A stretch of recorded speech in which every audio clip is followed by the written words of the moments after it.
Okay, so the apologies for absence that we have received are from Councillors Connolly, May, Murphy, Riddle, Sood, Stansfield and James Mason, our independent person.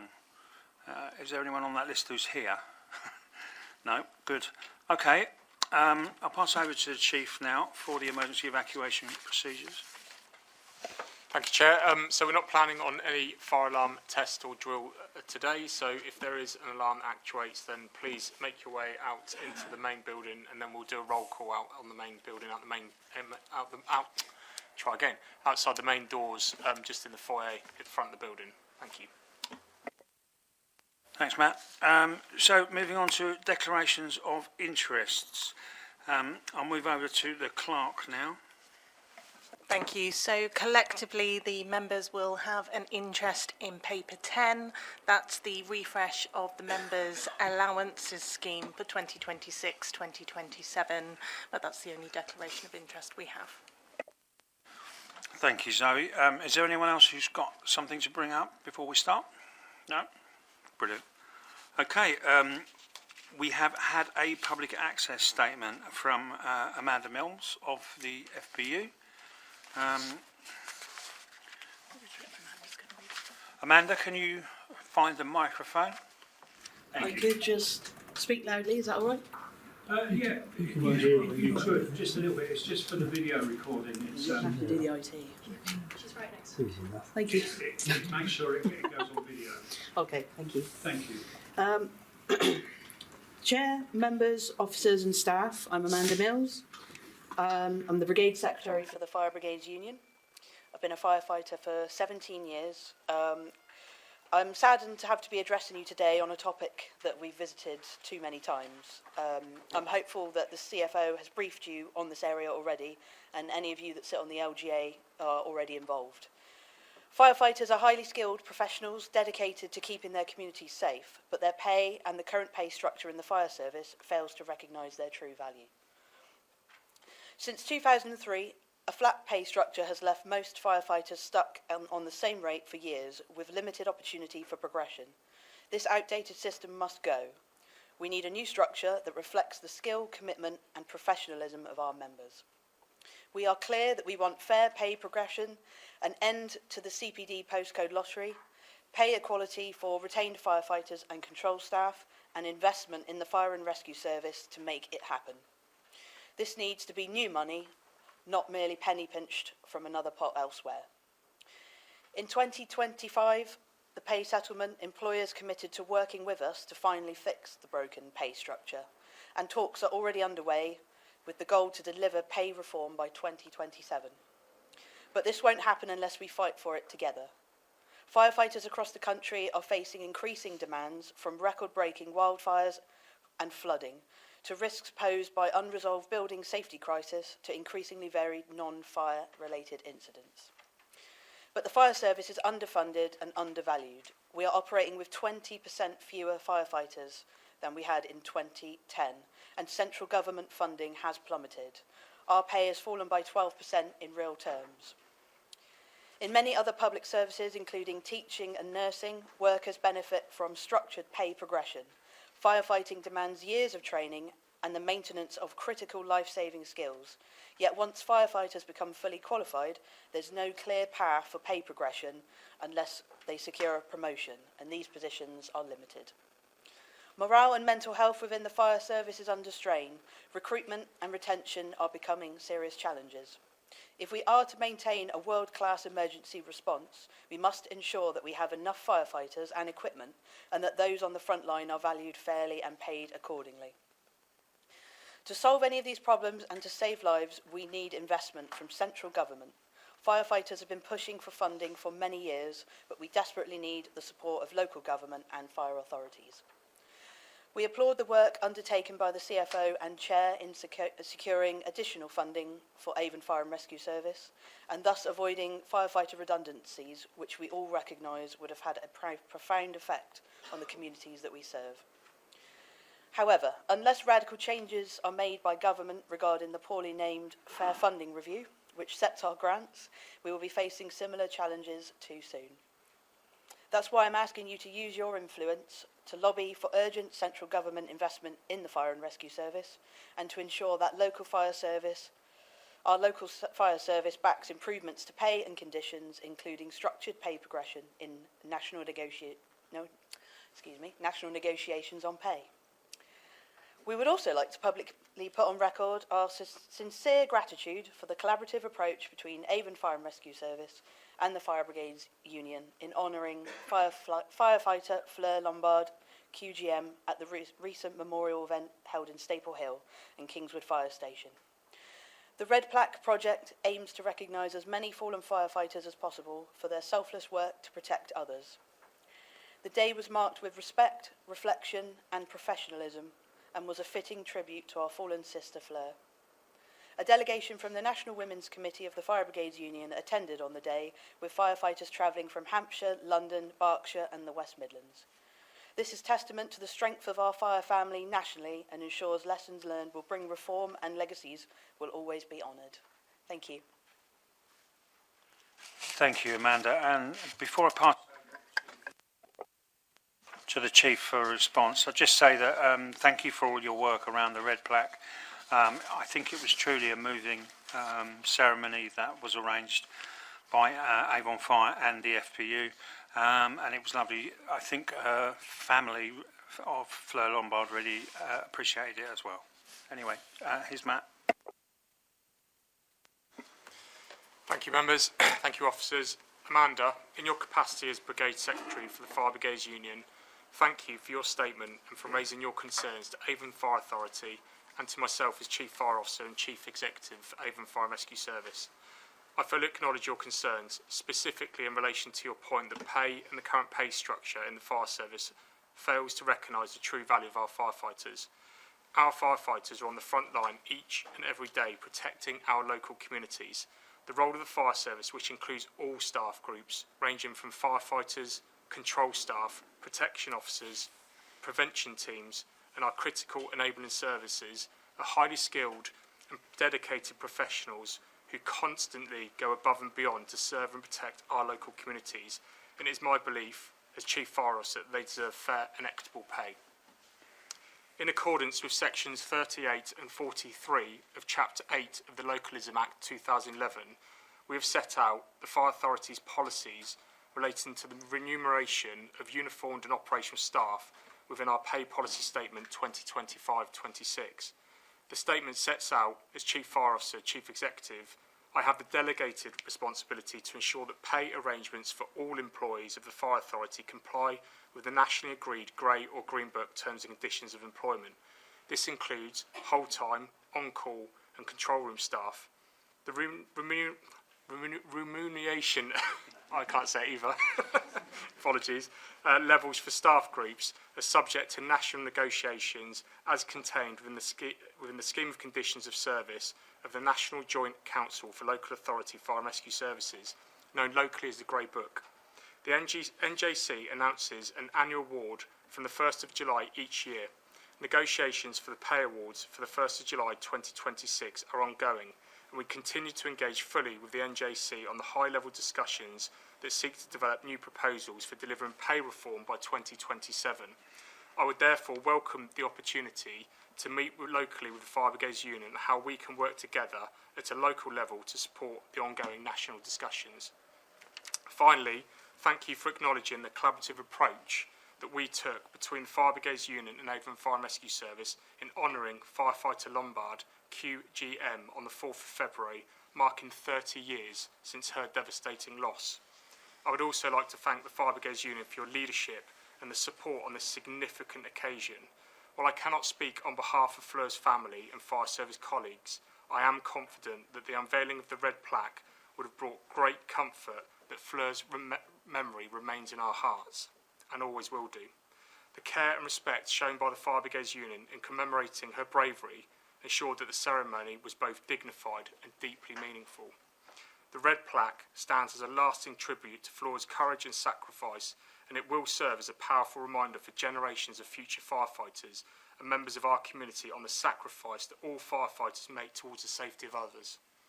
I am grateful to the Fire Brigades Union making this possible and for helping us honour Fleur's memory in such an appropriate and heartfelt way. Thank you.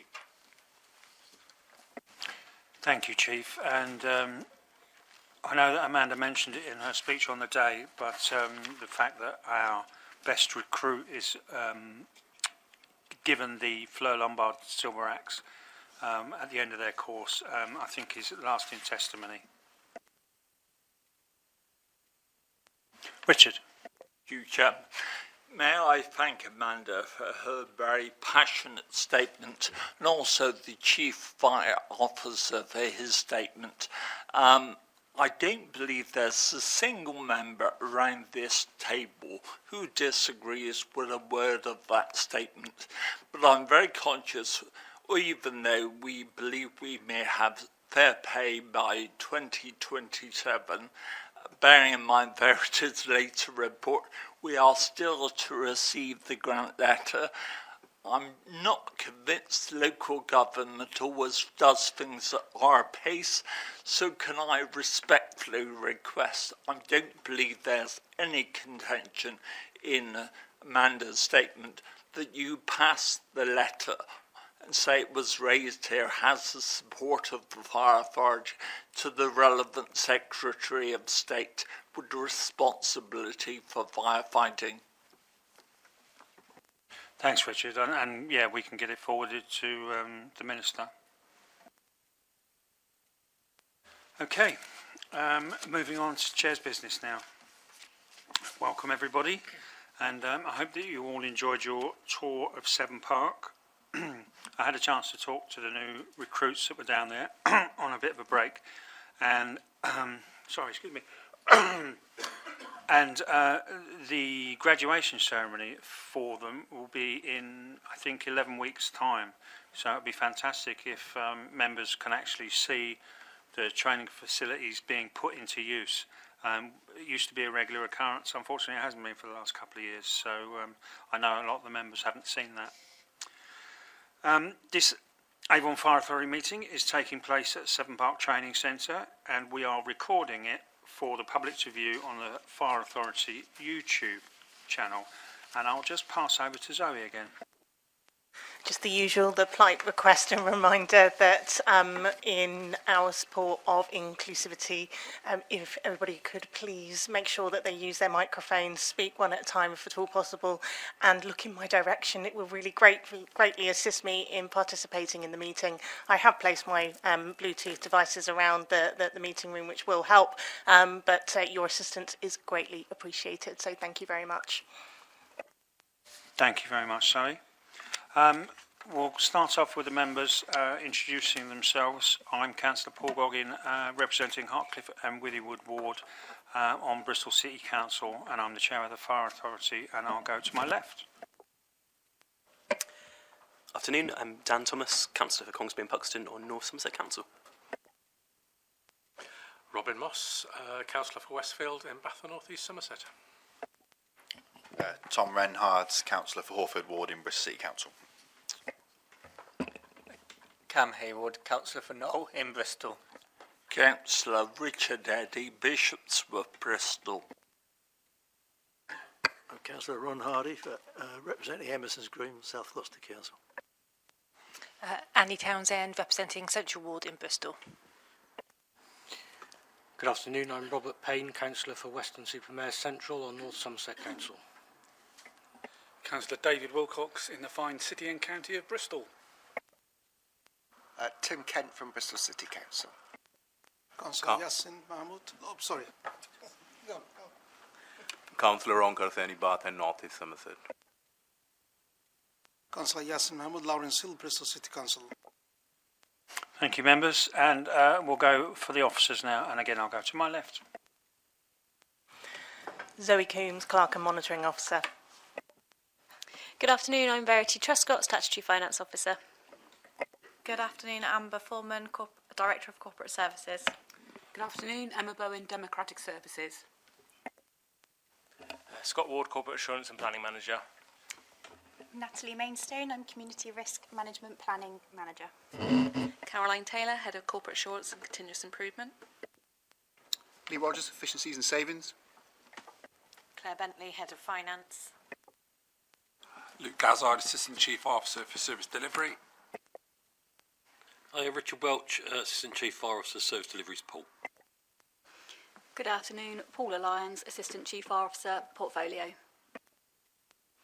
Good afternoon, everyone. Chief Fire Officer Matt Cook. Okay, the Fire Authority AGM will take place on Wednesday the 1st of July 2026, which will allow the unitary authorities sufficient time to nominate new members to the Fire Authority.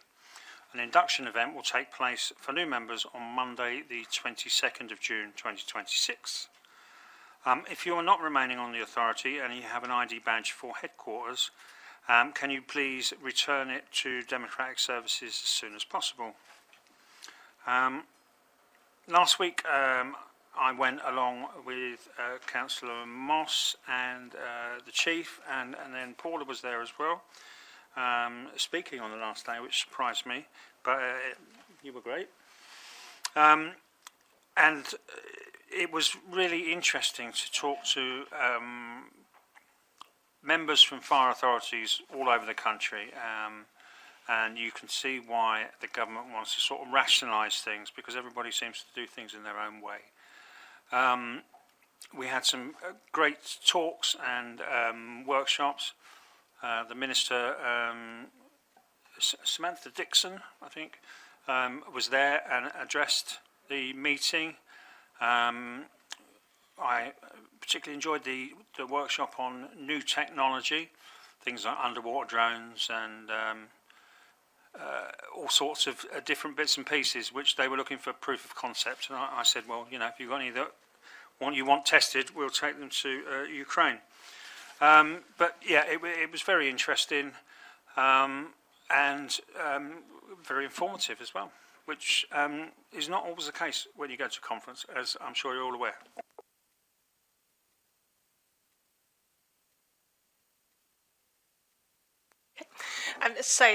Members hopefully will notice that the agenda does not actually include the usual annual review of remuneration of the Chief Fire Officer, Chief Executive, or the approval of the pay policy statement reports. And as has already been referenced today, those papers have been postponed to a later Fire Authority meeting, as we're still awaiting the announcement from the NJC on the Brigade Manager's Pay Award. That was due on the 1st of January 2026.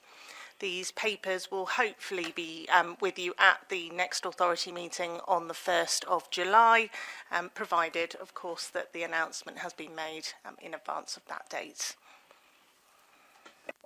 Thank you, and I'll just pass back to the Chief briefly. Thank you, members. Thank you, officers.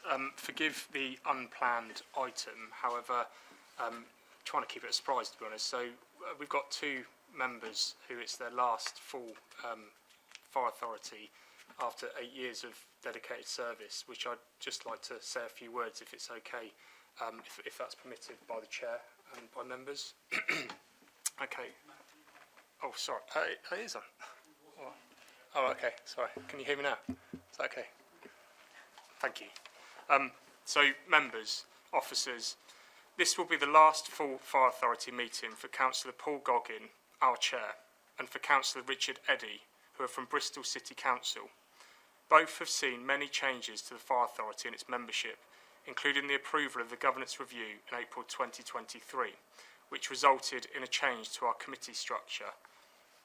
Richard joined the authority on the 6th of June 2018.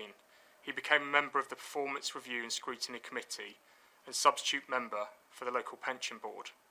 Richard then moved to the Policy and Resources Committee in 2023 and is currently the Conservative Group Leader. I'd like to offer my personal thanks to your dedicated service to Avon Fire and Rescue Service and Avon Fire Authority for the significant leadership that you've shown throughout that period. Paul joined the authority on the 18th of June 2018 and became the interim chair of Avon Fire Authority in January 2025 and was elected as chair on the 19th of March 2025. Having been the chair of the Audit, Governance and Oversight Committee for several years, Paul moved to the chair and Policy Resources Committee in 2024. Paul became a trustee of the GAFSIP charity in June 2024 During his time as Lord Mayor of Bristol, Paul became involved in the Ukrainian community. The relationship developed, and last year, Paul and Avon Fire and Rescue Service staff members secured 2 redundant fire appliances for use in Ukraine on behalf of the authority. A team from Avon Fire and Rescue Service and Paul drove the appliances through several countries, covering over 2,000 miles, before delivering them for use in a small village on the outskirts of Odessa, in a military hospital. We would like to thank both Paul and Richard for their dedicated 8 years of service to the Fire Authority. What a huge achievement. We wish them both well for the future and in their roles as councillors for Bristol City Council, and we hope that you will continue to be a long support and advocate for Avon Fire and Rescue Service, which I'm sure you will. We would like to thank both Paul and Richard for their leadership, for their support and for their continued due diligence, ensuring that Avon Fire and Rescue Service are operating at the highest levels possible. On behalf of the Fire Authority and on behalf of the Fire and Rescue Service, I would like to present you both with a certificate and a gift to remember the Fire Authority and the service that you have dedicatedly served for many, many years. My sincere thanks to Chief Fire Officer. I'd like to send you a certificate for thank you. So thank you for the chair and some truest edition Bristol Blue Glass. It's my first bit, so thank you. Thank you, Matt. Thank you, sir. Thank you, sirs. Thank you. Bristol Blue Glass. And we're delighted to actually confirm Bristol Blue, the factory in Brissington, look likely to meet an end before Christmas, but it's now been given a lease of life, so it will continue for many centuries to come.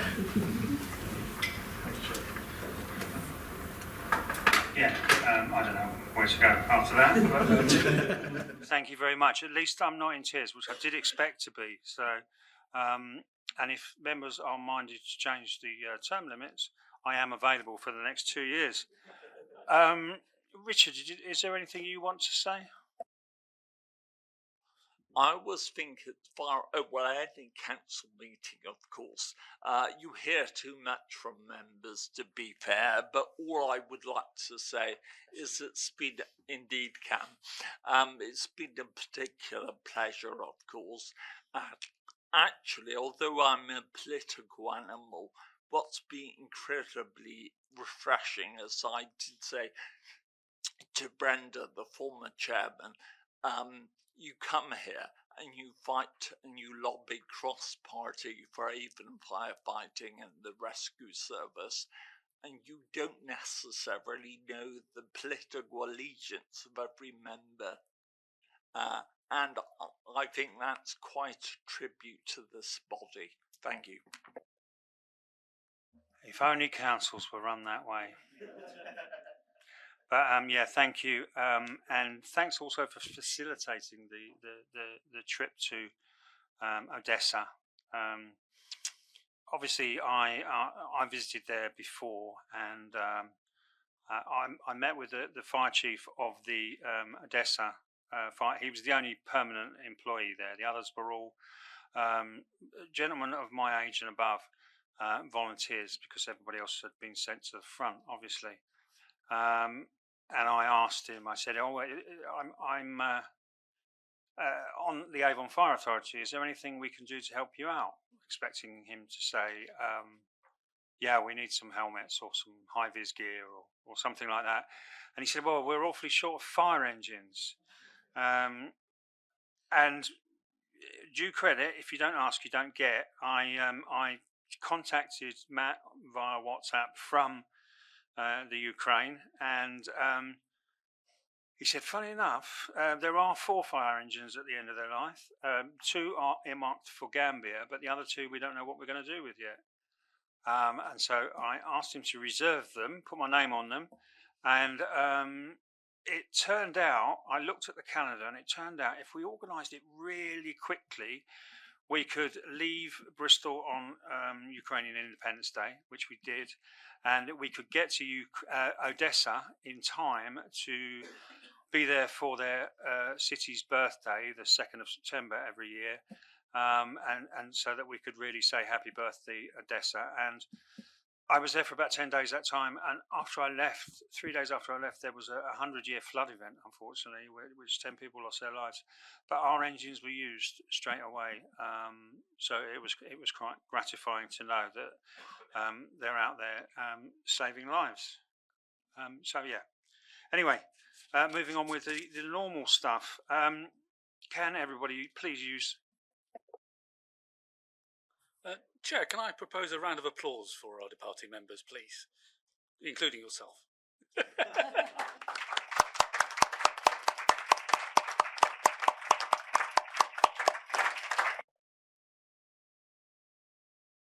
Thank you, David. And it's as Richard said, it is a pleasure, genuine pleasure, to work regardless of political hue. And as I say, I wish we could do that on the council. Anyway, so can people please use their microphones when you're speaking, and remember to turn them off when you have finished. The reason why is so that all of your wonderful dialogue gets captured for our YouTube channel. We will have voting today purely on show of hands. I'll ask for any votes against, any abstentions, and then votes for. So moving on to the substantive business, we have agenda item 6.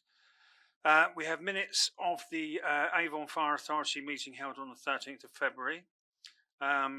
We also have in agenda item 7 minutes of AJOC, and there are also some confidential minutes of the ordinary meeting of AJOC held on the 5th of December 2025. So I'd like to try and take them all as one, and if we approve the exempt minutes now, it will mean we won't have to go into an exempt session at the end. So I would like to propose that they are all a fair and accurate record. Can I have a seconder? Richard, thank you very much. All those in favour? Sorry, got that the wrong way round, didn't I? So I'm getting emotional because it's my last time. Any votes against? There you go. Any abstentions? And all those in favour? Thank you very much. You sport the surprise. Okay, so I will sign those and pass those to the clerk, and we will move on to agenda item 8, which is the annual update on 2024-28 service plan, community risk management plan. And I think Natalie is going to present on this one. I'll do my best impression of Natalie to start the presentation. Then I'll move on to Natalie for the main event. But thank you, Chair, and good afternoon, members. So the paper in front of you from page 43 of your pack presents an update on our service plan, which moving forward will be referred to as our Community Risk Management Plan, or CRMP. This is in line with national best practice and better communicates that our primary focus is the safety of the communities that we serve. You will note that there are 2 recommendations on page 44, the first of which is to consider the outcomes of the public consultation, and the second is to approve the updated content in Appendix 1 for publication in April next month. Our CRMP for 2024-28 sets out our overarching strategic priorities for our communities. It covers the full range of responsibilities, and it's an important tool to help us focus our efforts and resources on the right things. This is even more important in the context of constrained budgets and rapid change. By prioritising a clear set of commitments, the CRMP and its accompanying action plans also helps our communities to hold us to account for our performance and challenge us to continuously improve. The plan outlines our risk methodology, explaining how we assess and understand the risk profile of our service area. It also outlines the actions that we will take to reduce potential risks to our communities and those who visit the service area. As a service, we will continue to focus our activities on making our communities safer, which we do through prevention, protection and response, and by providing a resilient service. The plan also includes our commitment to making our service stronger through the allocation of resources and the investment in people. Each year, the service conducts a comprehensive planning process to consider community risks and the service's strategic priorities to allow us to best match our resources to risk. An update on key assumptions and findings identified by our Community Risk Management Planning team was provided to members at October's Policy and Resources Committee meeting. And a similar opportunity for your review and feedback will be provided in the next financial year. Our community risk management planning process is integrated with our financial planning to ensure alignment with our medium-term financial plan. This approach allows the service to consider changes to the financial landscape and to adapt our priorities if necessary while maintaining a clear vision. The CRMP and our service strategies are reviewed annually by service leads, and the latest content for which is available in Appendix 1 from page 49 of your pack, which this content places greater emphasis on community risk information, supporting the service's risk-led approach to decision-making and the enhanced integration of risk data. So with that, I would like to hand over to Natalie, who will just talk to you about our community risk management planning process in a bit more detail. Thank you, Scott. So why do we have a CRMP and what are we aiming to achieve? Under the Fire and Rescue Service National Framework for England, we have a legal requirement to produce a publicly available community risk management plan. The CRMP is aiming to identify and assess all foreseeable fire and rescue related risks that may affect our service or our communities. It incorporates the allocation of appropriate prevention, protection and response resources to mitigate those risks effectively and efficiently. To identify and assess risk, we follow the NFCC's CRMP strategic framework process, which aligns with guidance set out in the Fire Standard for CRMP. We have worked proactively across the sector and with the Fire Standards Board to ensure that we are following best practice to produce a comprehensive but agile plan. The CRMP and corporate planning teams work together to understand what internal and external influences may affect our organisation.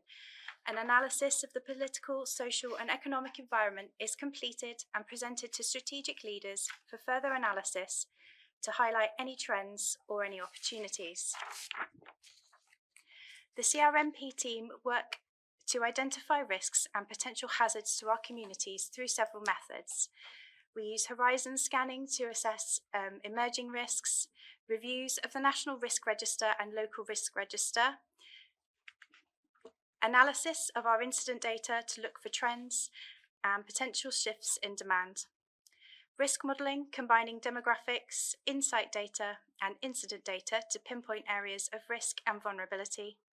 We also gather feedback from our frontline staff through operational learning activities and our own internal engagement activities. We also collaborate with our partner agencies, particularly through the Avon and Somerset Local Resilience Forum.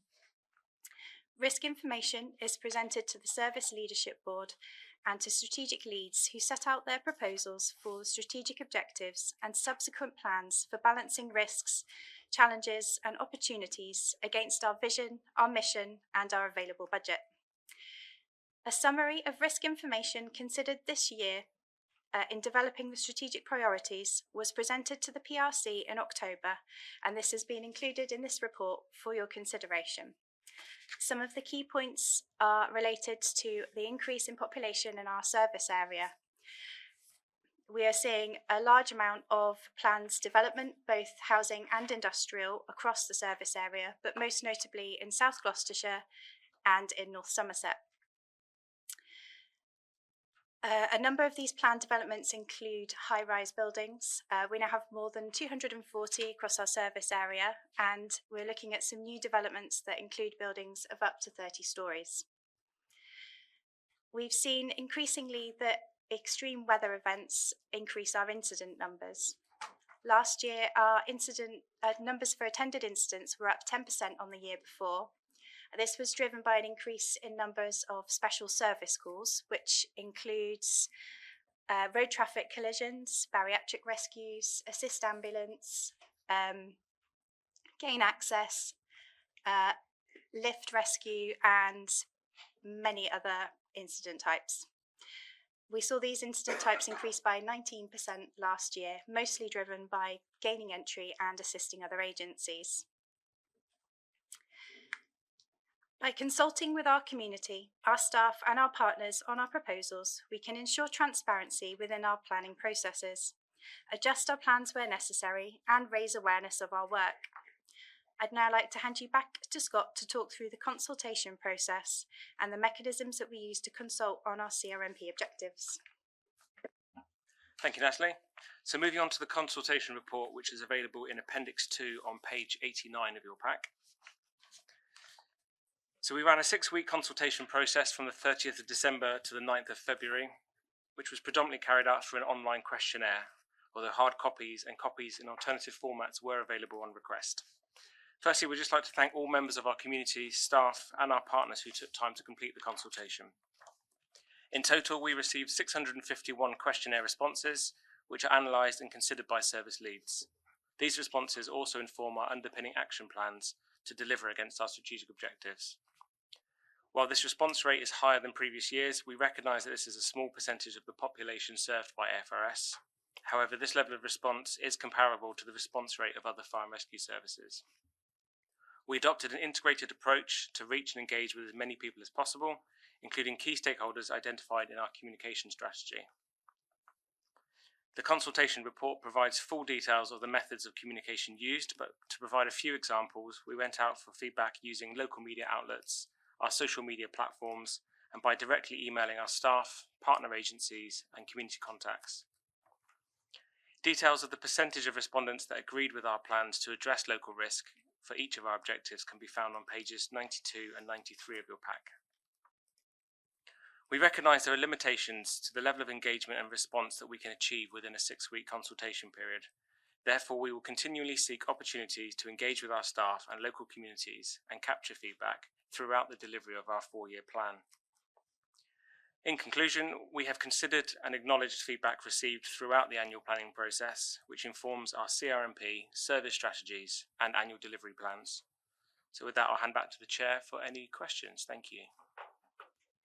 Thank you very much for both your work on this, and just notice one of the statistics in the report is have you ever required the assistance of Avon Fire and Rescue in the last 12 months? And it's quite remarkable to see that 1 in 9 people actually used our service, which you would think that's reasonably high, but it's wonderful to see the approval all the way through as well. Anyway, I shall open up for questions. Richard. Partly a question, but also really a contribution and an observation. Firstly, may I thank officers for the hard work which went into this. You mentioned one statistic, Chairman. To me, another one which shone out. I'm not sure whether it's for the first time ever, but in the last year, we as a fire and rescue service dealt with more non-fire than fire incidents, and that's quite telling. I mean, it may not be, don't want to use the word politically sexy also, because obviously the hard work, the task of fire prevention really cuts through. It's a clear message, but obviously the role of the authority is and the service is much broader than people probably thought. One slight, not really gripe, but why I fully understand is detailed on paragraph 5.1, the reasons why we're going to rebrand this annual report. I fully understand, but why, oh why, whenever local government does this, do we end up with more words, more acronyms, not less? I mean, service plan is something ordinary people like that, people who are not councillors and bureaucrats understand. Not sure they do quite this, but there we are. That's my gripe for the day. The other question was, and I fully understand it may be a requirement of the timeliness and the work you have to do, but to commence the 6 weeks consultation, and I do note there's been a over 6% increase in the rate, so that's great. On 31st of December isn't the best time to me. Probably the only worst time is the 24th of December. But I just wonder, and I flagged this up, I know we need to allow for when it goes to authority for endorsement, of course, but is it possible we might look at a slightly better time to consult?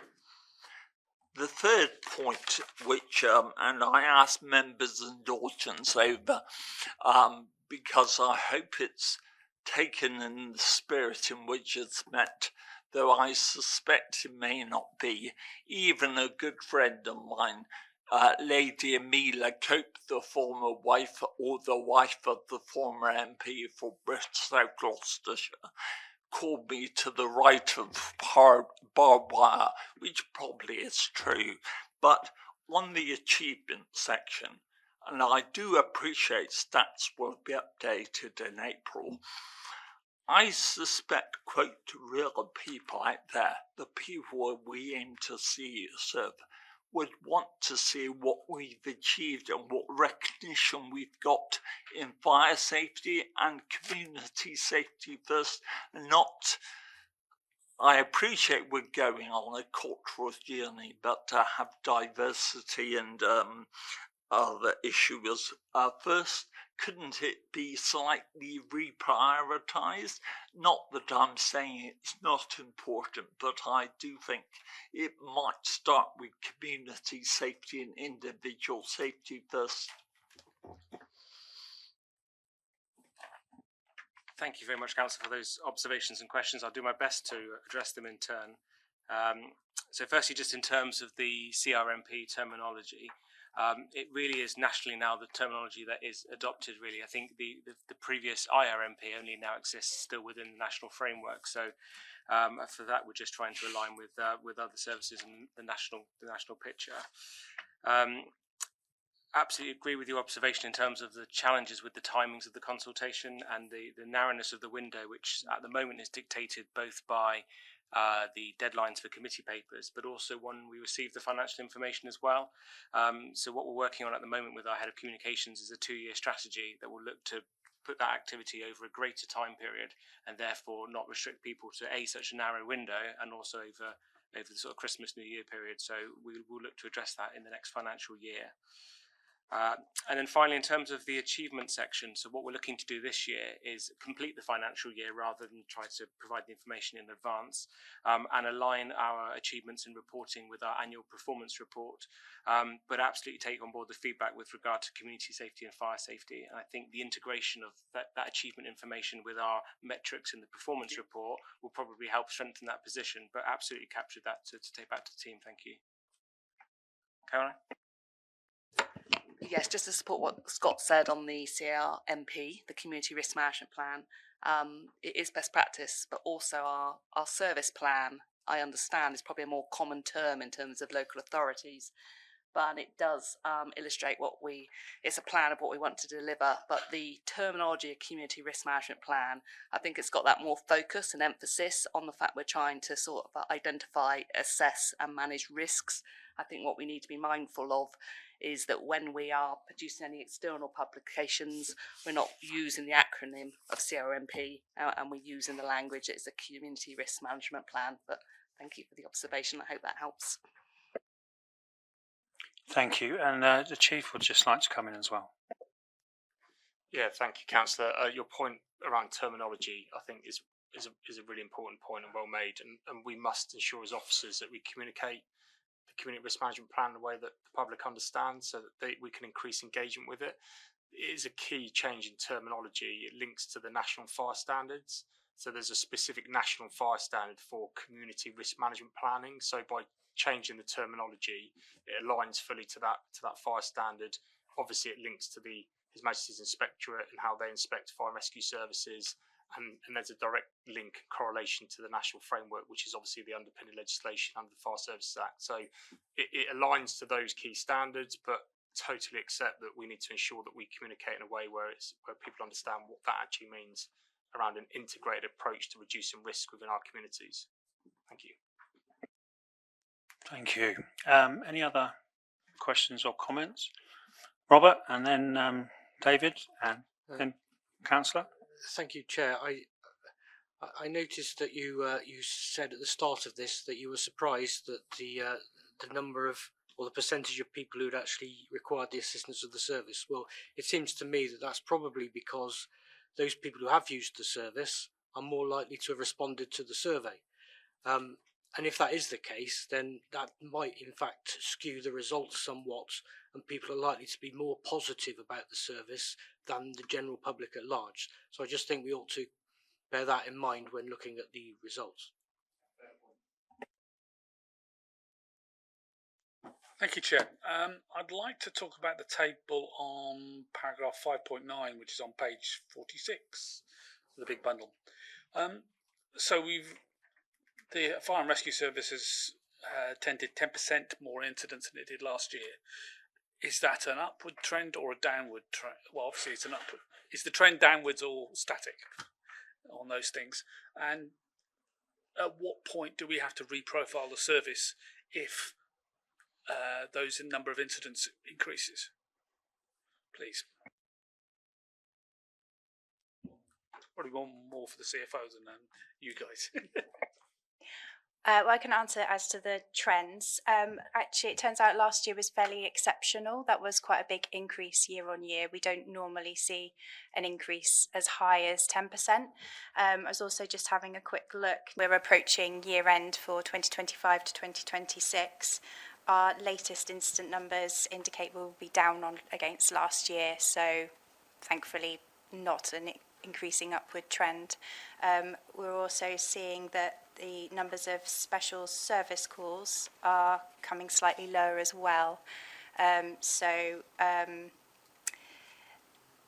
we're a bit more back to normal. So last year I think was actually fairly exceptional. But that's not to say we didn't take action on those numbers last year. We noted the increase in special service calls and worked with our partners in the ambulance service in order to better manage how we respond to those calls.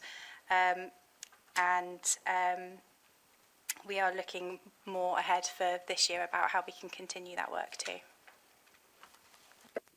Chief? Yeah, thank you, Councillor. To answer your second question, or second point to your question, the fourth bullet point in the same paragraph talks about how, based on the data, and this is the importance of the fact that we're moving to a community risk management plan kind of focus, and it's integrated. So one of the statistics here is talking about during hotter periods, we are seeing more increases in fires during those. So whilst we've seen a 2% reduction in fires overall, during that period, we've seen an increase. So therefore, we are focusing our target prevention work around fire prevention focused on hot weather related fires. So that's an example of where we will need to direct our resources, whether it's through prevention, protection or response, to target the change in risk. So we're not a demand-based service, we're a risk-based service, and where we see a change in risk, we can then be agile and reprofile our resources accordingly to target on particular areas. So I think that's something that the team constantly looks at, engages with the leadership team, and then make sure that our resources are distributed accordingly based on the risk. Hopefully that answers your question. Anything else, David? No? Councillor?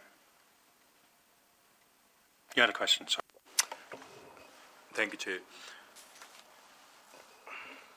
So, as the plan outlines several new initiatives, so just trying to understand, so what percentage are fully funded or depend on future funding?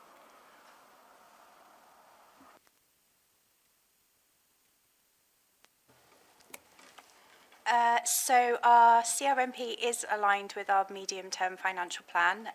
Any new projects are subject to a business case process, which goes through our senior leadership team for approval. Part of that approval process includes a financial feasibility assessment. So that would get signed off by our site finance team as well, and Verity has oversight of that as well. So anything that we have planned up until 2028 that's new and on top of everything that we plan to continue to do, all of our business as usual, if you like, does go through a business case process with a funding approval process as well. Does that answer your question? I'm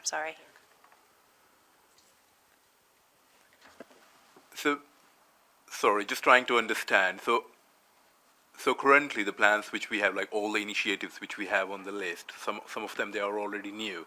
So are they all rely on a future funding? So if nothing has been like assigned to it. Yeah, so I think just to expand on that, so this touches on paragraph 5.3 of the report, and this is one of the changes that we've made to the Community Risk Management Plan this year, which is not putting new initiatives in as much as recategorising the existing initiatives. So this is a 2024 to 28 plan, which we're obviously partway through.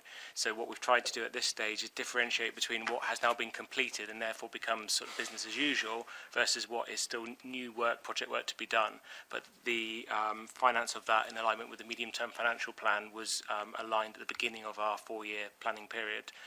As well as that, each year service leads produce an annual delivery plan, which again just looks at capacity in terms of resource, people and finances to make sure that work is deliverable within a 12-month period. Thank you. Any other questions, points, comments? Yeah, just to build on that point. So within the paper, you'll see under section 1.4, it talks specifically around the expenditure of premises, transport, supplies, employee costs. They're considered and assured they're aligned with the medium-term financial plan. So the overall service plan, now called the Community Risk Management Plan, is aligned to our medium-term financial plan.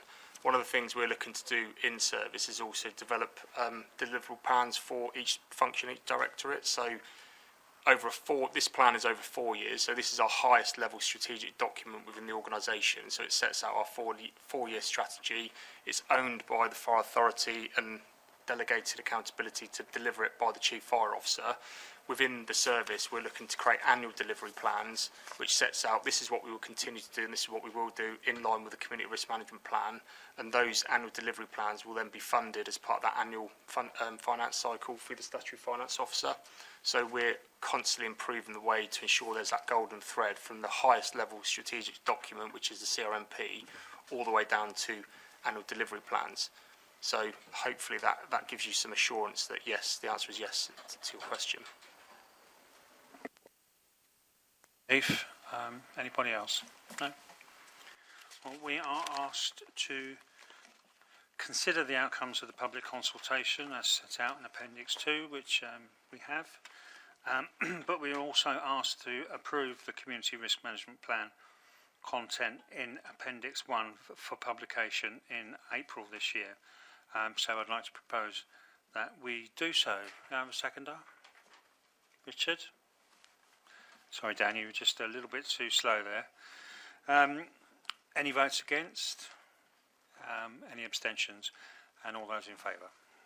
Thank you. That's carried. Moving on to agenda item 9, which is the 2026-27 revenue budget and medium-term financial plan updates. And this is going to be addressed by Verity. Thank you, Chair. Yeah, so this is my paper starting on page 109, and it's bringing to you an update on the 26-27 revenue budget and medium-term financial plan. So I presented to you a 26-27 revenue budget and medium-term financial plan at the meeting on the 13th of February. At that meeting, a £5 increase in council tax preset was approved, and the resultant 26-27 budget had a sort of around £800,000 deficit earmarked. At the time of presenting those papers, we were still waiting on some of the final funding information, and I promised to bring an update on that to you at the next meeting. So that is what I'm doing here today. Just the background section of the paper I wanted to draw your attention to first. So it starts on the bottom of page 109 and goes on to page 110. Paragraphs 3.1 and 3.2. We've had a look. There was a question at the last meeting around the legislative requirement to balance the budget and the fact that we have kind of a savings requirement in there to make it balance, and are we meeting that legislative requirement? So Zoe and I have looked at the legislation and provided some information there just to kind of provide members some reassurance that we do believe we are in line with legislation, because whilst we haven't kind of itemised exactly how we're going to manage that budget, we have got a list of options that we are exploring, and they were presented at the meeting last time, which included things like looking at challenges we can put on non-pay, on the non-pay element of the budget, reviewing the capital programme. We've got a crewing and training review ongoing at the moment, which will help to try and reduce overtime costs. vacancy management on the Green Book, and there's also a Green Book review and a governance review ongoing as well. So all of those things are still ongoing and will look to help us manage that budget. And paragraph 3.2 just talks as well around the safeguarding that is in place in terms of the requirements that I have as the Chief Finance Officer in local government eyes, and the duties I have to report on the adequacy of reserves, the robustness of the estimates that we're making, and that I'm bringing back that kind of dynamic budget management throughout the year for you. I will move on to section 4, which is the financial implications, and really here this is just to provide you with the details of any updates and any changes that I have made in terms of the revenue budget and medium-term financial plan since I presented it to you in February. So paragraph 4.1 on the bottom of page 110 talks about the final grants letter. We still have not received the final grants letter. I really hope that we might have by now, but we haven't. The only thing I can say, which is put in there, is that the indications that we've had are that the pension and the new dimensions, which is our USAR grants, are likely to remain unchanged. But there's a suggestion that protection uplift funding may reduce. But we haven't had that confirmed yet. The protection uplift grant funding is the smaller element of our grant funding, and we do have a small reserve as a result of income that we've received in advance and hasn't yet been used. So for 26-27, I would envisage that if there is a reduction in the protection uplift grant funding, we will be able to change the way we utilise the reserve and use more of that reserve to offset the spend for that year. As we move into the future, that might change because obviously reserves don't last forever, so we'll need to see what that looks like. But the grant letter often only covers 1 year, so I'm fully expecting to only have information on 26-27 when that grant letter is released. But I haven't had that information yet, so that's still outstanding. Moving on to paragraph 4.2, this just talks about section 31 grant funding. I did mention this briefly at the February meeting, and there's been a slight change to the way that funding's working, and it's coming directly from unitary authorities. At the time that I presented in February, we hadn't had all of the NNDR information from the UA, so I wasn't fully able to assess the impact of that. But I have had the information now. It has resulted in a reduction of income of around £1 million, but what we haven't done is reduced income below the core spending power announcement. So we have aligned all of our income for the first 3 years to the core spending power announcement.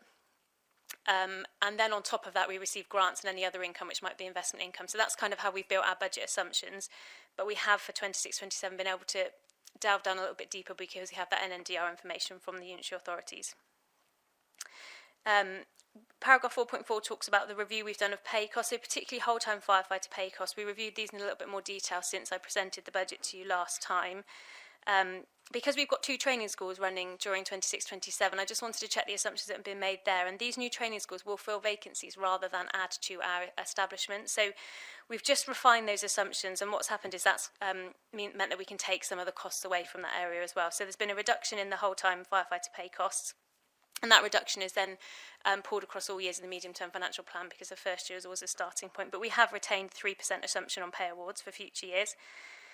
And the final change I just wanted to mention was about the milestones associated with the new mobilising system. Since February, one of the milestones that was assumed to be paid in 26-27 has actually shifted and is likely to happen in early 27-28. So we've moved that cost, but because we have a reserve put aside to offset some of those implementation costs, I have also assumed that the reserve utilisation is moved into 27-28. That kind of has the effect of smoothing the impact, so we won't see an upside in the next year, but it also means we won't see a downside in the year after. So if I move on to page 112 and the table that we can see there, I just tried to summarise for you the impact that those changes have had on the savings requirement we have in the budget. So we can see for 26-27, the savings requirement has reduced slightly, but we're still around the £800,000 mark, so not significantly different. But as we move into some of the future years, we have seen a slightly more positive position. So we do still have savings requirements over the medium-term financial plan period, but they are reduced when compared to the plan that was presented in February. I think, in terms of key considerations, the only thing I really wanted to pick up on was the Section 25 statement on page 113. So this statement was made in full at the February meeting, and what I've done is just tried to provide an update on that statement where I am required to make comment on the robustness of the assumptions within the budget setting process and also the adequacy of the level of reserve. So as a result of the information, the updated information we've had on funding and the more detailed review we've done on some of those pay assumptions, I'm happy that the assumptions are robust in terms of the budget setting process and based on the most accurate information and up-to-date information we have at this point in time.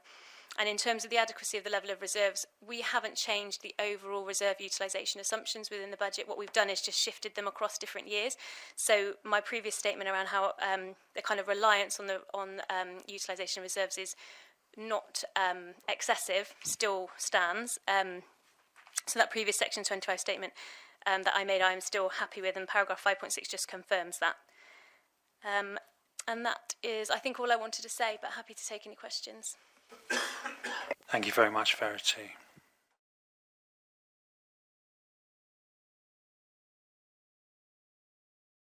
Robin. Thank you for the report and for the update. In a sense, I'm just going to summarise some of the discussions that took place at the LGA's Fire Rescue Conference last week. And as you'd expect, with the MHCLG and the Minister there was quite there was a whole series of discussions about money, or the lack of it, and in particular the variation between different fire authorities depending on what stage they're in the local government reorganisation and where they are with the combined mayoral authorities. The officers there from the Ministry of Housing, Communities, Local Government were quite happy to throw the Treasury under the bus on that one, because it was, everyone asked the Treasury for extra money. So there was a more refined discussion that was talking about capital funding and not just revenue funding, which is possibly easier. And there were some workshops that looked at fire authorities doing more when it came to registering themselves as infrastructure providers, organisations with local authority, local plans, and so accessing Section 106 and CIL money, which I would say, I think nationally, that fire authorities are not as good as they could be.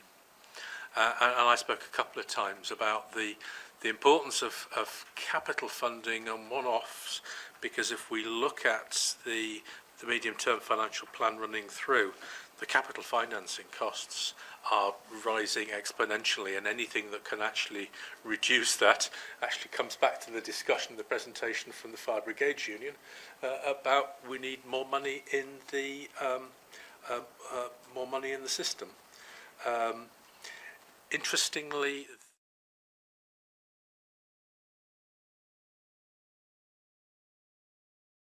one of the sessions was a presentation from the a chief fire officer in Stockholm, and how they've changed the way, or the government has changed the way they look at maintaining stocks, maintaining resilience, and moving away from the just-in-time model of where you just buy it as you need it, to actually requiring 90 days worth of stocks and facilities by all major infrastructure organisations. So fuel is well ahead of that, and that's really good to hear. But yeah, in summary, thanks for this report.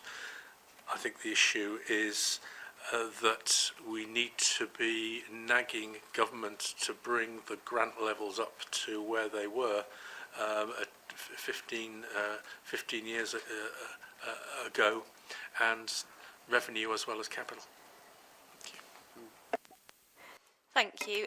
One thing actually that I didn't mention was around capital programme kind of review as part of balancing the budget, but you're right in terms of looking at other sources of funding, and I think I might have mentioned in February we were looking at whether we could get some specific funding to help purchase new vehicles that will be Clean Air Zone compliant, and Bristol City Council might be able to help with that. That looks promising. I haven't taken that into account here, so if we get funding to offset some of the costs of those investments, that will reduce the amount we borrow and therefore reduce the borrowing cost. The flip side of that,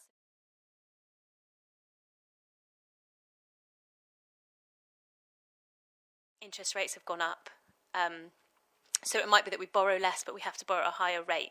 And we're kind of looking at that at the moment as well, and what alternative options we have, kind of short-term borrowing potentially from other unitary authorities, so that we can kind of hopefully get through short term and then commit to a longer term borrowing with a hopefully reduced interest rate. But it also has the same implication for pay and inflation assumptions, where we thought they were on a kind of downward trend. They've now gone back up. So we will continue to keep an eye on that, but all of those things are kind of in flux at the moment. And I didn't say, but I will be bringing an update again back to the Fire Authority in July in terms of where we are in identifying the £800,000 gap, and we will be looking at all those things. What does inflation look like? What do pay award assumptions realistically look like? What does the capital programme look like? Any additional funding and things like that. But we are looking at trying to make sure we maximise what we can in terms of additional grant funding. Thanks, Verity. Richard. Verity, again, thanks for your report. My question isn't so much retrospective or even a question about our current expenditure and financial situation, but it looks to the future on your table on 4.6 on page 112. I'm pleased, as all members will be, that the recent financial settlement doesn't make the challenge financially to us quite such a mountain in the future, though unless a white charger comes over the hill, we still need to make very significant savings. Obviously, we've got a report elsewhere later on the agenda about the current savings and efficiencies. Now, I'm assuming the team working on this are not they're not starting every financial year and looking at the options. They're identifying potential savings, even if we can't realise them for a couple of years. Am I correct? Yes, absolutely. So there was a piece of work to identify savings for 25-26, the current financial year, but we obviously did a much larger piece of work looking more long term around what we might need to do when we thought the funding picture was slightly more bleak. But none of that work has gone to waste, and it's identified lots of things that are feeding into the crewing and training review to hopefully mean that we use our resources more efficiently, pull on overtime less and incur less costs that way. I don't know if Paula might want to add anything from an efficiencies team point of view as well. Thank you. Yeah, it's just that assurance that work is ongoing. The team are currently working on some projects at the moment to identify further savings. We don't always progress those things, but I think we've matured in our approach, so we're always looking forward and making sure we have, most importantly, that research and that data that underpins our decisions, which we have that there now, and we can build on that. So the team from Efficiencies and Savings work very closely with the community risk management planning teams and risk teams, a much more collaborative approach to making sure that we are data-led, which is really important, because that work is ongoing. Fine, thanks. Thank you very much. Do we have any other questions or comments? No? Okay, so the recommendations are that we are asked to approve the reviewed revenue budget for 2026-2027 and the medium-term financial plan for the 4 years 2026-2027 to 2029-2030.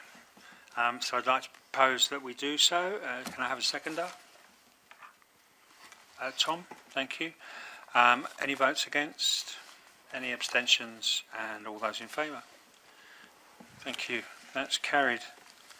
Moving on to agenda item 10, which is the members' allowances scheme for 2026 to 2027, and Zoe will present on this one. Thank you. So this paper concerns the members' allowance scheme for 2026-27, and in accordance with the local government legislation, local authorities are required to make a scheme of allowances for their members. So in February 2024, as the paper references, Bryony Holden completed a review of Fire Authority members' allowances scheme, and the authority adopted the recommendations that were made. Essentially, three key recommendations were adopted. That was firstly to increase the allowances for basic and special responsibilities annually in accordance with the National Joint Council for Local Government Services Green Book pay award for allowances, a nice short title there. The second one was to adjust the rates of subsistence to reflect the current rates of pay payable to Avon Fire and Rescue Services employees. And then thirdly, to update the rates of travel to reflect the current rates of travel in line with HMRC rates. So from the 24-25 scheme, the 25-26 allowances were uplifted by 3.20% in accordance with the Green Book Pay Award. I'll shorten it there. And we are still awaiting, as I mentioned earlier, the pay award for 1st of April 2026. But once it has been announced, the allowances that are set out in the table at paragraph 4.2 will be uplifted accordingly. So they're highlighted yellow, so they remind me that they are there to be updated. Okay. So Schedule 2 to the scheme, it's been updated to reflect the current rates of travel in line with HMRC. And Schedule 3 has been updated to reflect the current rates of subsistence effective of 1st of July 2025 paid to Avon Fire and Rescue Service employees. So under Regulation 10.5 of the Local Authorities Members' Allowances Regulations of 2003, the authority must seek an independent review of the scheme, which means that the next review, bearing in mind the last one was February 2024, will be due in February of 2028. And I've diarised a reminder so that I can identify and the authority can instruct a reviewer in late 2027 to ensure then that the recommendations are ready for March 2028. But unless anyone has any questions, I plan to keep it fairly short and sweet. Thank you, Zoe. Questions, comments? No? Brilliant. Okay. Well, the recommendations are that we approve the draft members' allowances scheme for 2026 to 2027 in Appendix 1, and also approve publication of the new members' allowances scheme for 2026 to 2027. So I propose that we follow those recommendations. Can I have a seconder? Dan, thank you very much. Any votes against? Any abstentions? And all those in favour? Thank you. That's carried. So we move on to agenda item 11, which is the annual review of service charges, 2026 to 2027. Who's presenting on this one? Sorry. Brilliant. Okay. Thank you, Claire.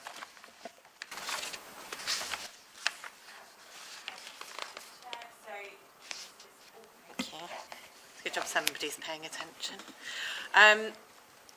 This is a paper which obviously we bring to you annually regarding the service charges which the service is able to make based on the Fire and Rescue Services Act 2004. I'm not going to go through all of the specifics, but in line with previous papers, we've increased those charges by 3.2% from 2025, 26, 26, 27, in line with previous year's confirmed pay award. Details of the charges, what they can be made for, and the charges themselves can be found in appendices 1 and 2 of the paper. Not going to go into very much depth in terms of what they are, but also just to add that it's been a little while since we've done a full review of the charges, so that is actually on the finance work plan for 26-27 to look at that as a piece of work, and also the process around it. In terms of guidance for obviously operational crews and also how the charges are identified and made. And to be honest, that's it, so happy to take any questions. Thank you. Do members have questions or comments? Robin? Just a question on paragraph 4.1. The proposed increases in 3.2 on previous charges align with pay award, 25-26. Why isn't it aligned with RPI September 3.8? Because most of the charge is based on pay. So the charges relate to pay rather than inflation. So we use the pay award as the inflator. So it's for time rather than for things. Okay. Thanks, Robin. Any other questions or comments? Okay.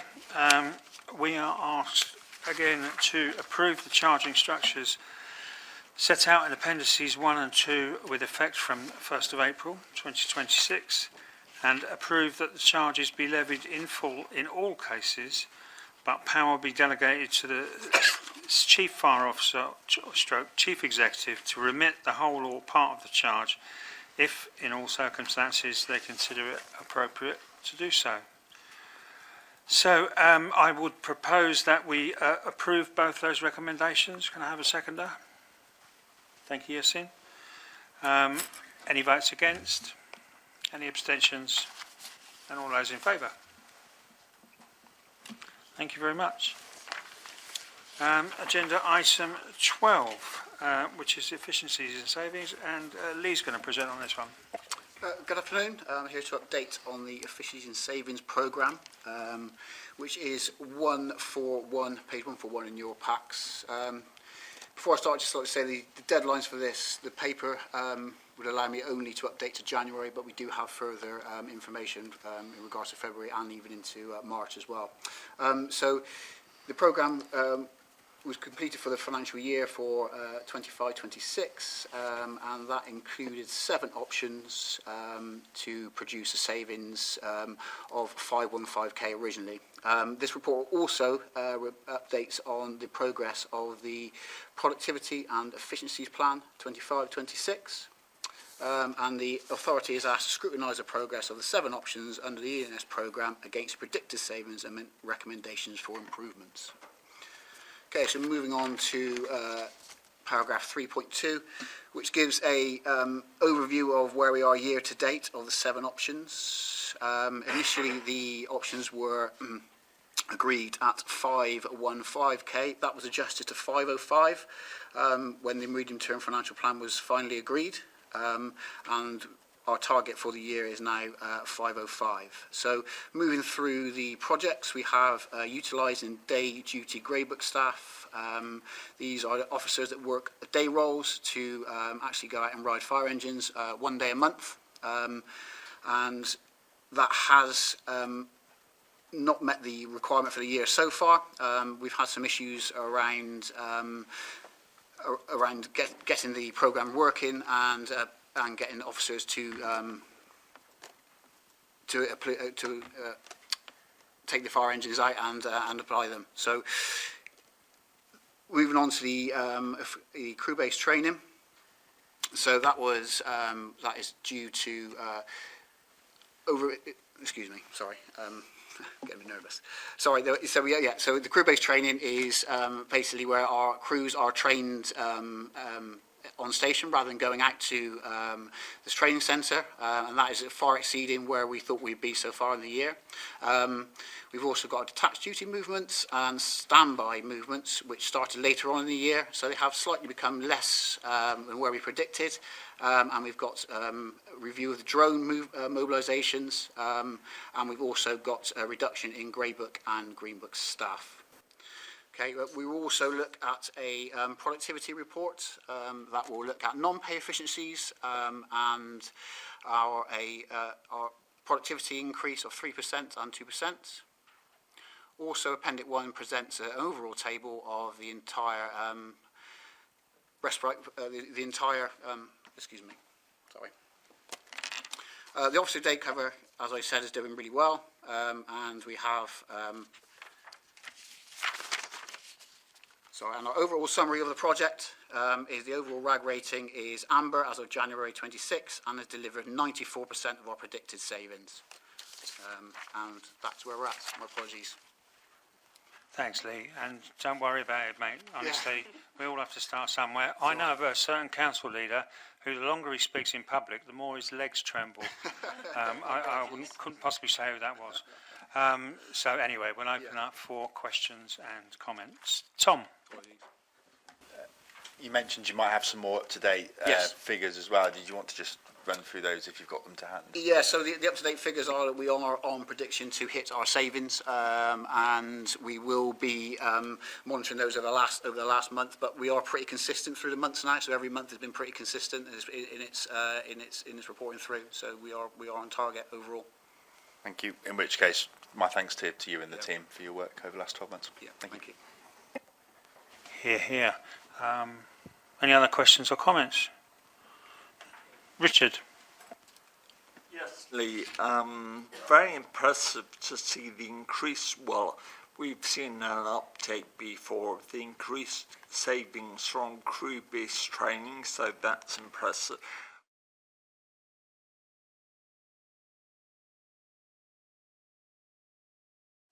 Do we have any other questions or comments? No, the Chief wanted to come in as well on this. Oh, sorry, Robert.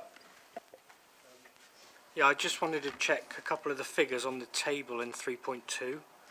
On the year-to-date saving column, the last one for the grey book establishment says £171. I think that should be 171,000. Apologies, yes. That's And also the total underneath it, they don't add up to that total. I think it should be 444, is it? I will check that. Because then it would, because it doesn't match up with what's in the appendix. Right, okay, I will check that. That may just be an error there. My apologies, okay. Typo on there. Okay, We'll get that amended. Thanks, Robert, and well spotted. Chief?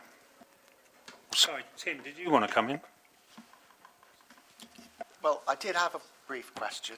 I was just going to ask about the officer day cover issue. Is that now being resolved? Because it seemed to me you were trying to talk around the fact there was reluctance maybe from the odd individual to do that. Is now everybody signed up and giving their 1 day a month?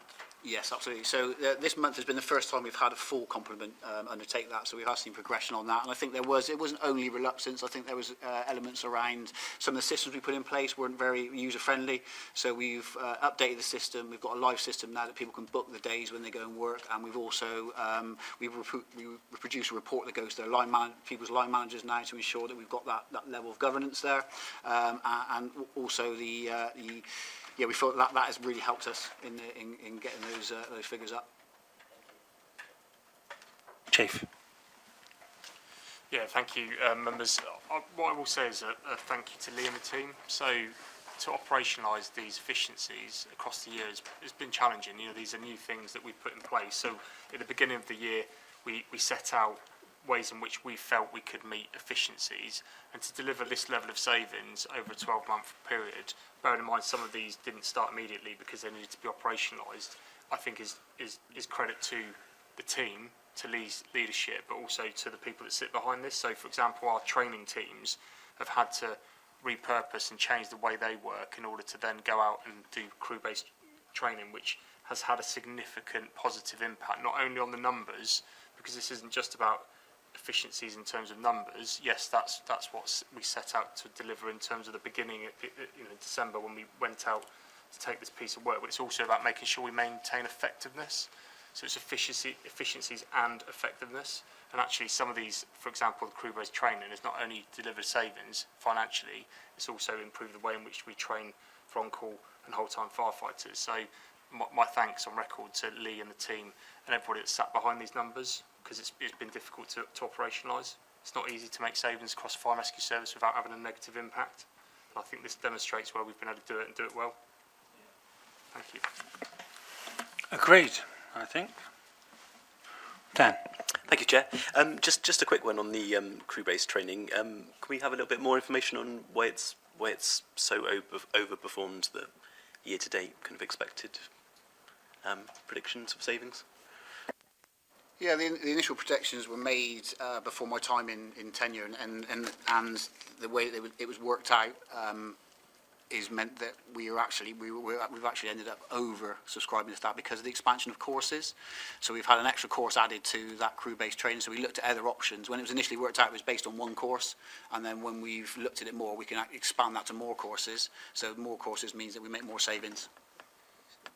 Well, congratulations to all involved. That work it's great to see that being taken up and more people being available on the run as well. So it's fantastic. Thanks, Dan, and thank you again, Lee. The recommendation is that we scrutinise the progress of the 7 options under the Efficiencies and Savings Programme against the predicted savings and make recommendations for improvement. And I think we've had a go at doing that. So that's fine. Date of the next meeting, Wednesday the 1st of July 2026 at 10:30, venue to be announced. So again, it just leaves me to say this is the end of an era, or depending on how you think of my stewardship, the end of an era. I'm still looking to take boats to Ukraine. Rich, don't think that just because I'm standing down you got away with that one. And look after my baby, which is the Fire Authority.